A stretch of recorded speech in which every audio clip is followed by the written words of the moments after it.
अस्सलाम वालेकुम बेटा। बेटा ये पहला टेस्ट था एटॉमिक स्ट्रक्चर का 20 मार्क्स का। तो इसको डिस्कस करने जा रहे हैं इसके क्वेश्चंस को। तो इसमें पहला क्वेश्चन जो है वो है कि फास्फोरस एटम जो है उसके जो है आप एटॉमिक स्ट्रक्चर बता दें, मतलब इलेक्ट्रॉन कितने, प्रोटॉन कितने, न्यूट्रॉन कितने, ये बता दें। तो इसके लिए आपको जो है थोड़ा सा जाना था पीरियड में, जाके चेक करना था फास्फोरस के क्या हालात हैं। तो फास्फोरस आपके सामने ये है। तो इसमें आपको पता है कि प्रोटॉन इतने होंगे, इलेक्ट्रॉन भी इतने ही होंगे। और न्यूट्रॉन के लिए आपको इसको माइनस करना होता है, तो माइनस करेंगे तो न्यूट्रॉन आपके पास आ जाएंगे 16। तो जाके इसका आंसर कर देना है प्रोटॉन 15 होंगे, इलेक्ट्रॉन भी 15 होंगे एंड न्यूट्रॉन 16 होंगे। तो आपके पास आंसर बन जाएगा A. Second question. Second question में ये कह रहा है कि जेड है आयन, इसका चार्ज जो है दैट इज़ -2, इसका मतलब 2 इलेक्ट्रॉन इसने गेन किए हैं। इसका एटॉमिक नंबर 8 है, तो हम इसको लिखते हैं जेड को। इसका एटॉमिक नंबर जो है वो 8 हो गया, इसका मास नंबर जो है वो 18 ये बताया है इसने। तो इसमें अगर हम प्रोटॉन देखें तो इसमें हमारे पास 8 होंगे, इलेक्ट्रॉन देखें तो 8 तो थे, ठीक है, यही आपको पता है कि बताया था कि जितने प्रोटॉन्स होते हैं उतने ही इलेक्ट्रॉन्स होते हैं, लेकिन इसने 2 इलेक्ट्रॉन गेन किया हुआ है। तो अगर इसमें 2 ऐड कर दूँ तो ये हो जाएंगे 10। और न्यूट्रॉन के लिए आप इसको माइनस करना था, माइनस करेंगे तो आपके पास न्यूट्रॉन आ जाएंगे दैट इज़ 10।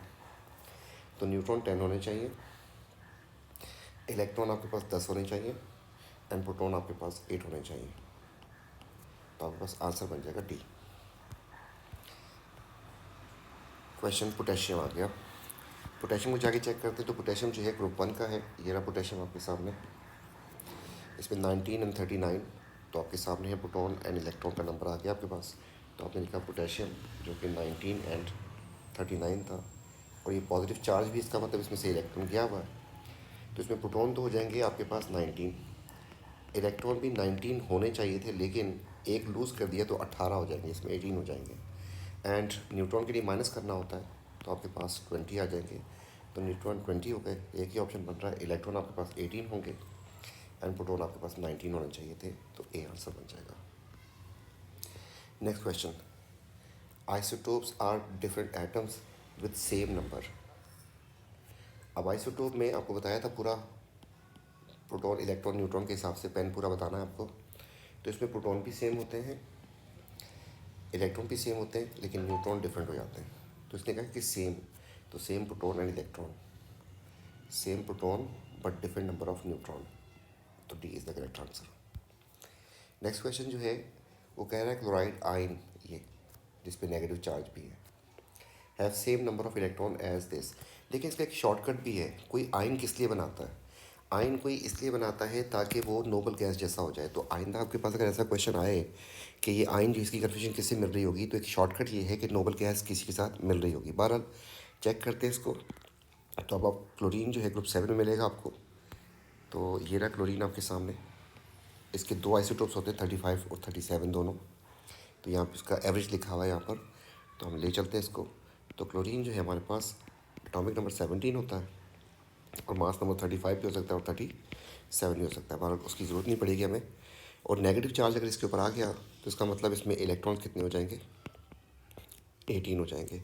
अब वो कह रहा है कि इसमें 18 इलेक्ट्रॉन्स होंगे। पहला ऑप्शन दिया उसने आर्गन, तो वैसे भी बताया था आपको नोबल गैस आंसर होता है, तो जाके चेक कर लेते हैं क्योंकि नोबल गैस एक ही आ रही है हमारे पास। तो आर्गन में यू कैन सी 18 इलेक्ट्रॉन्स हैं, तो इसका आंसर ए ही बन जाएगा। ठीक है, तो किसी भी आयन की कन्फ्यूजन किसी नोबल गैस से मिल रही होती है, एक शॉर्टकट है, इसको आप यूज़ कर सकते हैं। हाँ, 2 नोबल गैसेस अगर आ जाएंगी then you need to confirm from the period table.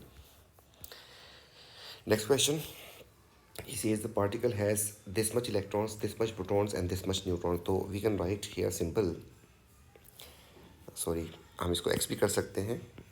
इसमें इसने प्रोटॉन बताए हैं आपको 11, उसके बाद इसमें न्यूट्रॉन इसने बताए हैं 12। तो प्रोटॉन एंड न्यूट्रॉन को दोनों को सम कर देंगे तो 23 हो जाएगा नीचे। एंड इलेक्ट्रॉन जो है एक कम है, इसका मतलब इसके ऊपर पॉजिटिव चार्ज भी होना चाहिए। तो ऐसा कोई पार्टिकल जिसमें 11 प्रोटॉन्स हो, इसका मास नंबर ये हो, पॉजिटिव चार्ज हो, तो आपके पास एक ही ऑप्शन बन रहा है +1 में बी। नेक्स्ट क्वेश्चन जो है इसमें कह रहा है कि सल्फर डाइऑक्साइड में एक इसका जो 1 मॉलिक्यूल होगा सल्फर डाइऑक्साइड का, इसमें प्रोटॉन कितने होंगे? तो हमें इसके लिए दोबारा पीरियोडिक कंसल्ट करना है। सल्फ़र आपके पास ये रहा सल्फ़र, इसमें प्रोटॉन 16 होते हैं, और ऑक्सीजन ये रहा, इसमें 8 होते हैं।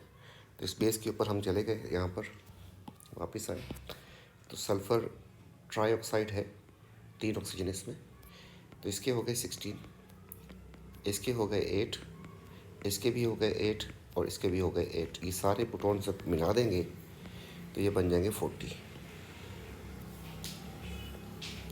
नेक्स्ट क्वेश्चन, नाइट्रेट आयन है, इसमें अब इलेक्ट्रॉन्स पूछ रहा है। तो आपके पास ये वैसे ही जैसे था पहले वैसे ही है, 3 ऑक्सीजन कर दें इसके साथ आप। और एक बात याद रखिएगा कि इसमें नेगेटिव चार्ज भी है आप इसके ऊपर, और इलेक्ट्रॉन्स की बात हो रही है। तो हम चलते हैं पीरियोडिक में। तो आपके पास नाइट्रोजन ये रहा, जिसमें 7 प्रोटॉन्स होते हैं, ऑक्सीजन में 8 होते हैं। इस बेस के ऊपर हम आते हैं यहाँ पर, तो जितने प्रोटॉन उतने इलेक्ट्रॉन्स होते हैं। 7 इसके हो गए, 8 इसके हो गए, 8 इसके हो गए, 8 इसके हो गए। ये सारे अगर हम मिला दें तो बन जाएंगे 31। -1 का मतलब है कि एक इलेक्ट्रॉन इसने और गेन किया हुआ है, तो 32 विल बी द आंसर। तो आपके पास 32 हो गया। ये कह रहा है कि chlorine atom and chloride ion.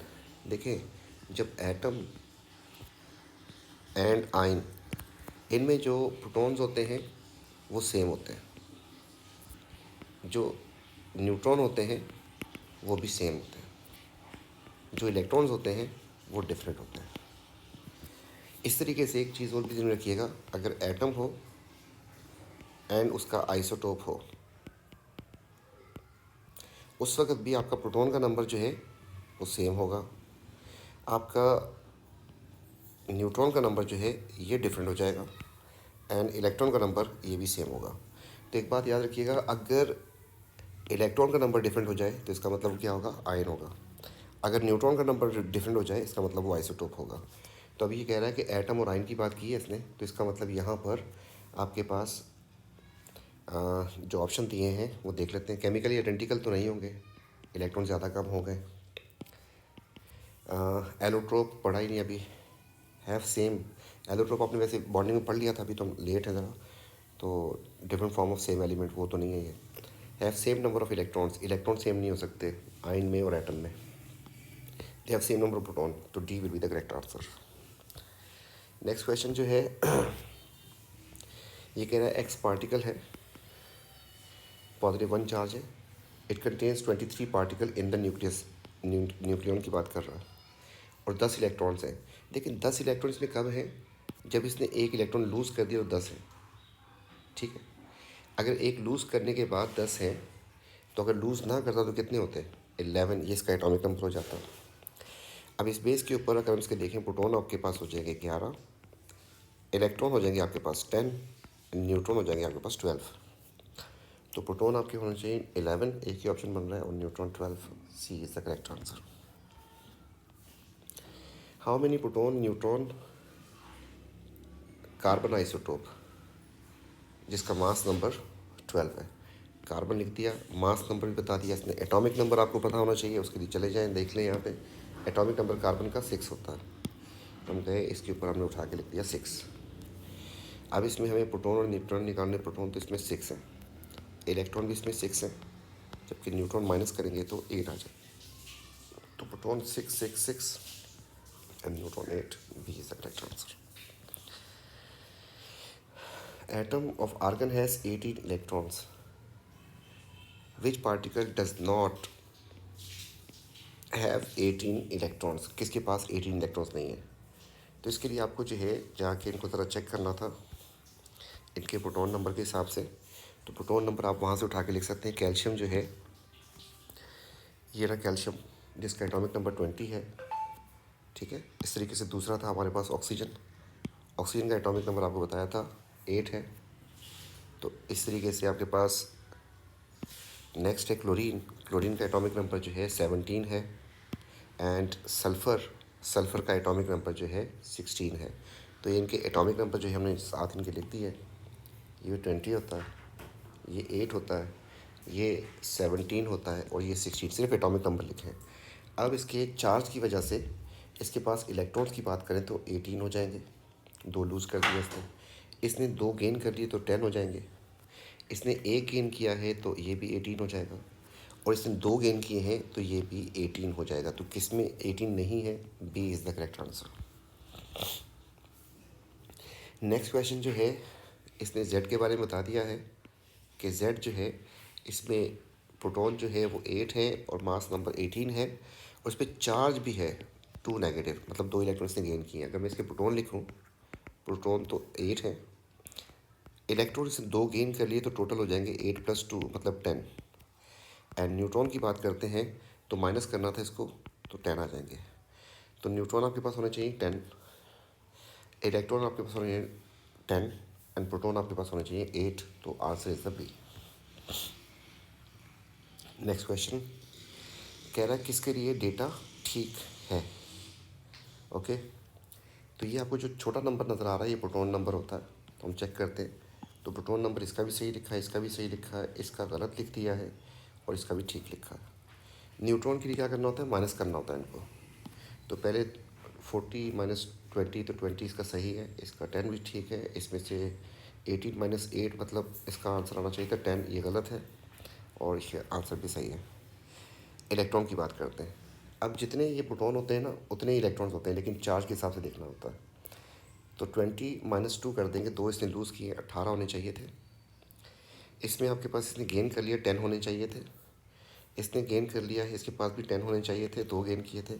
इसने एक लूज़ कर दिया, इसके पास 10 होने चाहिए। तो आपके पास तीनों स्टेटमेंट डी में ठीक आ रही है। नेक्स्ट क्वेश्चन आपके पास आ गया, इसका एटॉमिक नंबर मास नंबर दोनों दिया है। इसने कहा कि क्या चीज़ सेम है, तो आपके सामने है प्रोटॉन है एंड फास्फोरस एंड सल्फर। तो इसका एटॉमिक नंबर 15 एंड इसका एटॉमिक नंबर 16, इसका मास नंबर 31, इसका जो है 32।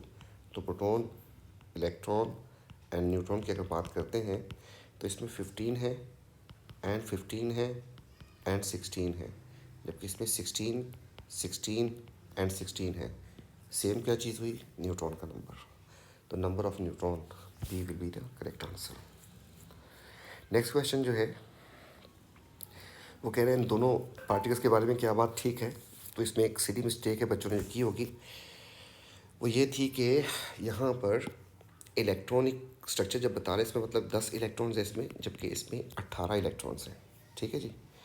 और यहाँ पर इसके प्रोटॉन आपके सामने है, तो प्रोटॉन और इलेक्ट्रॉन को अगर आप कंपेयर करें तो इसने एक गेन किया हुआ, इसने भी एक गेन किया है। तो इसका मतलब ये दोनों नेगेटिवली चार्ज पार्टिकल होंगे। तो हम इसको डायरेक्ट ऐसे कर सकते हैं। नंबर 2, उसने कहा है कि they are atoms of metal. तो मेटल की जो कन्फ्यूजन होती है वो कहाँ पे ख़त्म होती है? वो ख़त्म होती है आपके पास ग्रुप 1, ग्रुप 2, ग्रुप 3। तो इसमें तो हो जाएगा 2, 7, ये तो ग्रुप 7 बन रहा है, ये नहीं हो सकता। They are noble gases. Noble gases की कन्फ्यूजन ख़त्म होती है, उसके आउटर शेल कंप्लीट होना चाहिए। इसका अगर आउटर शेल की बात करें तो 2, 7 आ रहा है, इसका 2, 8, 7 आ रहा है, तो ये तो ग्रुप 7 के नोबल गैसेस नहीं है। They are isotopes. अगर आइसोटोप्स होंगे तो उस वक्त उनका प्रोटॉन नंबर तो सेम होना चाहिए था, ये तो गलत हो जाएगा। तो negative ion is the correct answer. Next question इसमें कह रहा है कि same total number of electrons, electron सब में बराबर किस किस में होंगे। इसका एक याद रखिएगा, इसका वो होता है कंसेक्यूटिव ऑर्डर। अगर आपके पास कंसेक्यूटिव होंगे एलिमेंट्स तो उनके आयन वाइन को मिला के जो है आपके पास ये बन जाता है। अब इसको जाके चेक करना है, आपके पास क्लोरीन, ब्रोमीन, आयोडीन है। तो क्लोरीन, ब्रोमीन, आयोडीन जो है आपके सामने नज़र आ रही है आपको, 17, 35 एंड 53 हो रहा है। तो ये तो नहीं हो सकता, 17, 35, 53 इन सब ने एक एक गेन कर लिया, तो इसमें तो इलेक्ट्रॉन सेम नहीं हो सकते ना। ये 18 हो जाएंगे, ये 36 हो जाएंगे, ये 54 हो जाएंगे। So this can not be an answer. Second वाले में फ्लोरीन, नियॉन एंड सोडियम। अब देखिएगा यहाँ पर ये लिखा हुआ है फ्लोरीन, ये लिखा नियॉन और इसके बाद जो है 11 में लिखा होगा सोडियम। ये कंसेक्यूटिव है, 9, 10 एंड 11 ये हो सकते हैं कंसेक्यूटिव में।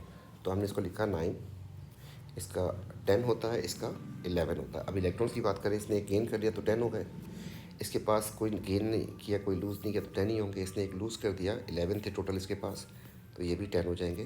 तो B is the correct answer. Krypton atom जो है उसमें 36 जो है उसका एटॉमिक नंबर होता है, मतलब उसमें इलेक्ट्रॉन्स कितने होंगे, 36 होंगे। अब वो कह रहे हैं किस में 36 हो सकते हैं, तो अब जो है जाके आपको फिर दोबारा पीरियोडिक में चेक करना था। क्लोरीन जो है ये 17 होता है, एक गेन कर लेगा तो 18 हो जाएंगे। सोडियम जो है 11 होता है, एक लूज़ कर देगा तो 10 हो जाएंगे। ये दो ऑप्शन तो नहीं हो सकते। रुबीडियम पे चलते हैं। रुबीडियम रुबीडियम का एटॉमिक नंबर 37 है, तो ये 37 लिखा, एक इसने लूज़ कर दिया तो इसके पास 36 हो गए, जो कि मैच कर गया इसके साथ। तो B is the correct answer.